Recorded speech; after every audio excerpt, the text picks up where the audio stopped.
Ladies and gentlemen, welcome to Unleashing the Power of Your People for Improvement.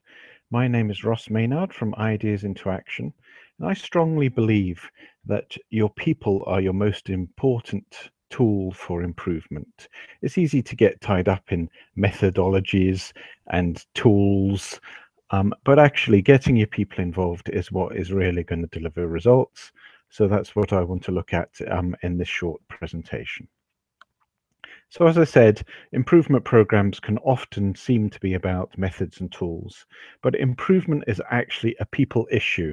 It's about your people working together using problem-solving tools to improve the processes that they know and they work with every day.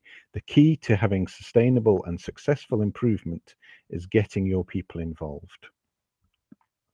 If you've seen my video on the 3 laws of improvement, then you may remember that the second law of improvement is that the people in the process are best placed to improve it. Your people know your processes better than anyone. They know the barriers, they know the constraints, they know the delays, they know the problems in the process. Therefore, they're the best placed to be able to help resolve those problems and get energized by the resolution of those problems. So with support and some training and importantly time to work together, your people can identify and implement the improvements that will have a significant impact on the top line. In addition, engaging your people like this will really fire up their enthusiasm. It will boost corporate morale. It'll improve communication and team working. It'll really begin to get everyone engaged in the business, which has its own benefits as well as those of process improvement. It's also much more cost effective to use your own people for improvement than using outside consultants. You do have to commit regular time to this. That's important. And that may be sort of half a day a week as a typical guideline, or a day a fortnight, something like that. And we'll come back to that later. So how do we get everyone involved in improvement? And perhaps more importantly, how do we get them energized and enthused? Well, we start with an interesting quote here from John Seddon. People do what you count, not necessarily what counts. That's to say that management set the tone. People want to do the right thing, and management paying attention to the issues that matter will result in actions in those areas. Where that attention is focused on improving the process for the benefit of the customer and of the business, then improvement will begin and your people will become engaged. However, if management attention is focused on making the numbers no matter what, then staff will keep their heads down, try to avoid blame, avoid getting involved, and there'll be zero enthusiasm, zero involvement.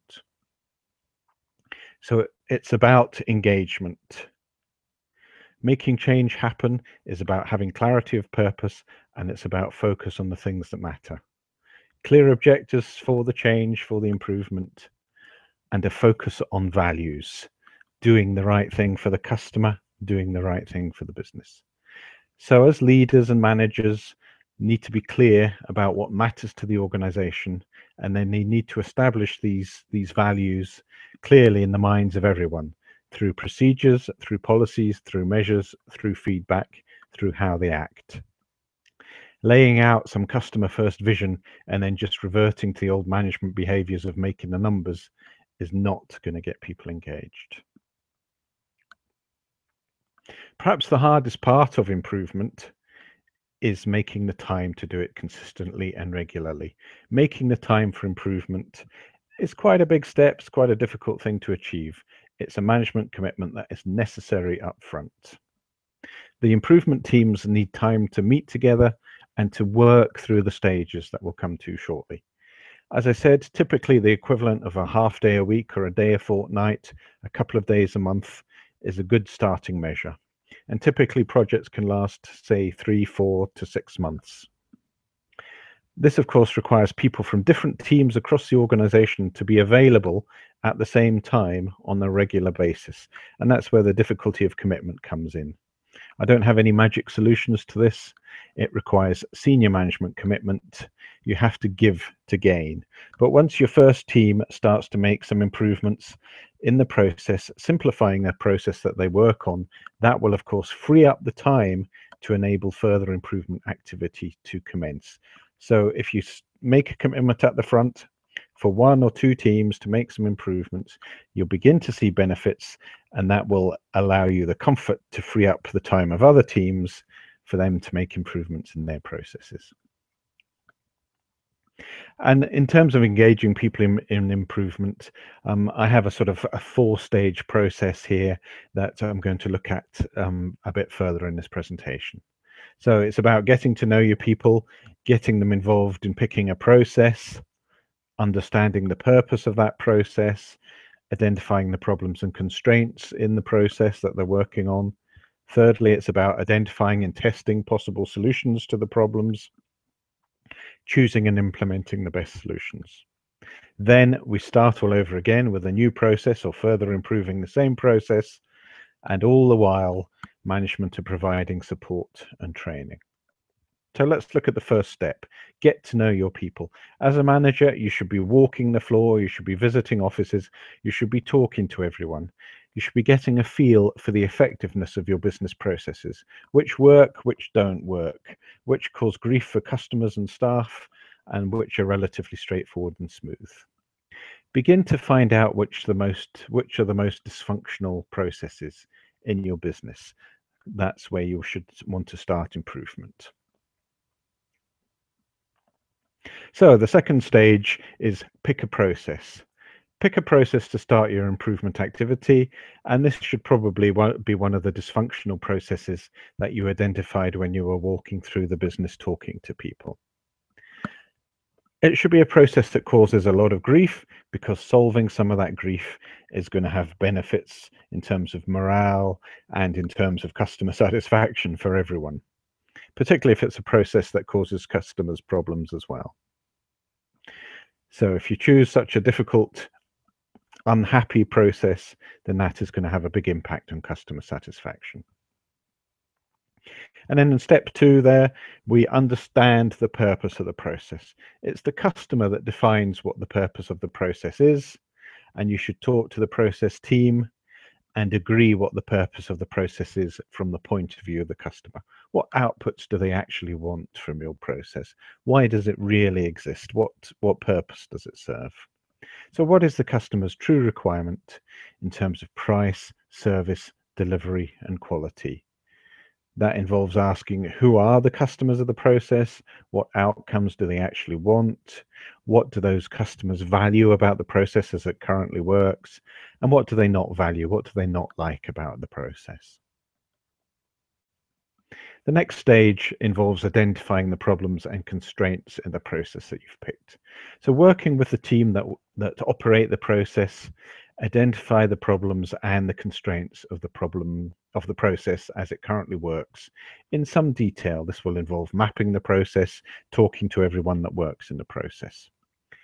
So provide support and training to help the team map the process and facilitate the team to understand how the process works in detail through all its patterns of demand, through all its sort of kinks and exceptions and all sorts of other conditions. Importantly, identify the constraints, the bottlenecks, the delays, and the risk points in the process. In step 3, we begin to identify and test possible solutions. So by gaining a detailed understanding of the process and all its problems in the preceding steps, we can now work with the team to identify possible solutions to those constraints, those bottlenecks, those delays, and those risk points. And we should test those possible solutions in a safe environment. This might be some sort of offline simulation, or it might be with a small sample of work that can be easily reworked if there's problems. And we need to remember that we need to retain sufficient control to maintain financial probity, to retain financial control and minimize risk, but at the same time avoiding excessive checks in the process. And the second part of step 3 is to implement the best solutions. So identify with the team which are the best solutions to the problems and delays within the process. And these should be solutions which remove barriers but don't add additional risk to the process and have no knock-on consequences for other teams or other parts of the business. That's why it's important to get early engagement with other teams, because we don't want to just shift a problem from one team to another team. We want to improve the whole end-to-end process. So we need to be communicating with others about how changes might impact them. And we should support the implementation of the agreed solutions, providing air cover as needed in negotiations between teams, between departments, between locations, etc. And then into step 4, we start all over again. So once we've solved one process and created some improvement, we've simplified the process, we've made it more efficient, that's freed up some time to do more improvement work and also more customer-facing work. We also want to be encouraging the team to start again, to pick a new process to work on or to further refine the same process. And of course, improvement in working to improve their own processes is a great way to get people involved and enthused. It's very high power. People love it. They love being able to do a better job. And you can build on that energy and experience to start to see significant improvements, to start to see morale improving, to start to see the work of process improvement really taking root in the business. This will have impacts at top level in terms of costs and profits and customer satisfaction, and also, as I mentioned, in terms of staff morale.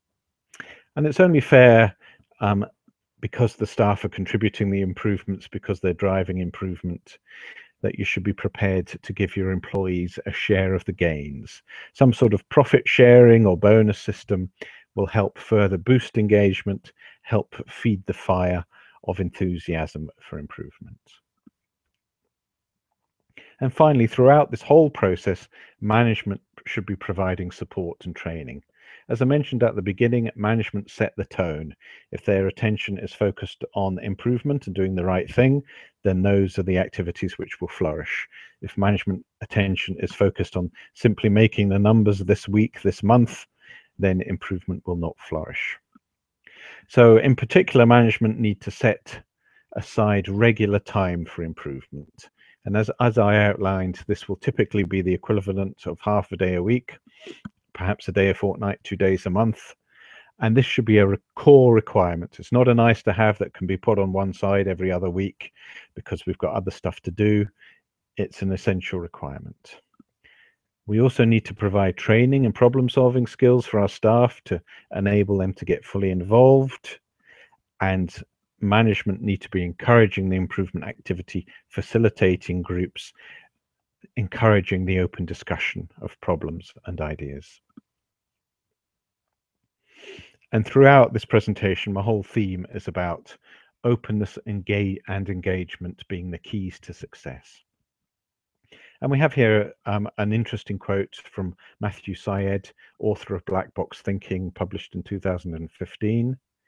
Unless we're prepared to have open and honest cultures where people are not blamed for honest mistakes, that information will never be surfaced, enabling learning to take place. Unless we're happy and encouraging of problems being raised up by staff and discussed, then those problems won't be raised up and we'll never be able to resolve them. So in summary, unleashing the power of your people for improvement is about listening to your people. It's about understanding the barriers that they face, working their processes. And it's about providing the skills and support that they need to take on the responsibility of improving things for themselves. So it's about management engaging with the workforce as one team to make things better. And just to close on the postscript, I realize that the improvement teams working on the bottleneck steps are going to have the biggest impact on improvement, on end-to-end performance, but I still believe that it's important to engage as many people as possible in the improvement activity. Although the impact of some of your improvements may be fairly minor, the energy generated, the enthusiasm generated by the teams working together to address problems, the gains made in communication and understanding of how processes work, those will have knock-on benefits for the organization, which make the commitment worthwhile. There's value in getting everyone engaged in improvement, even those working in areas where the top line impact will be fairly minor. The impact on customer satisfaction, the impact on communication, the impact on morale will be substantial and will be well worth the effort. So thank you for listening. Thank you for your time. It's been my pleasure to speak to you. My name is Ross Maynard from Ideas into Action. There is our website at the bottom there, and you find other videos on the YouTube channel. So thank you for taking the time, and I look forward to speaking to you on the next presentation.